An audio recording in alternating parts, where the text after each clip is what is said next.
வணக்கம் என்னுடைய அன்பான மீனவ சொந்தங்களுக்கு. 4 நாள் கடலில் கடந்துட்டு 5வது நாள் இப்போ கரையை வந்துட்டு இருக்கோம். என் பெறம ஒரு ஸ்பீட் போட் ஓடிட்டு இருக்கு பார்த்தீங்களா? இந்த போட்டில் ஃபுல்லாக ஆட்கள் தான் போயிட்டுருக்காங்க. எங்கே போயிட்டுருக்காங்கன்னா கடலில் ஒரு ஐஸ்லாண்ட் இருக்குங்க, அதுக்கு தான் எல்லாருமே இந்த போட்லேருந்து போயிட்டுருக்காங்க எல்லாருமே.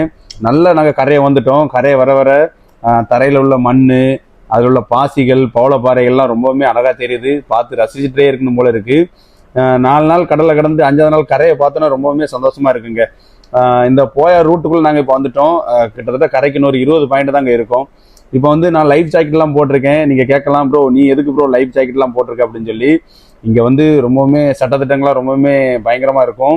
இப்போ வந்து நம்ம லைஃப் ஜாக்கெட் போடாமல் நம்மவே பத்தாக்கு பதிக்க போகச்சில் வந்து நமக்கு ஃபைன் ஏதாவது போட்டு விட்ருவாங்க. அதனால தான் இப்போ வந்து லைஃப் ஜாக்கெட்லாம் போட்டிருக்கு. சரியான வெயிலுங்க. போட்டை கொண்டு கெட்டுன உடனே காரை பிடிச்சி உடனே ரூமுக்கு போயிட வேண்டியதான். அந்தளவுக்கு வெயில் அடிக்கி. வீடியோ பிடிச்சிருந்தா வீடியோக்கு லைக் பண்ணுங்கள். தேங்க்யூ.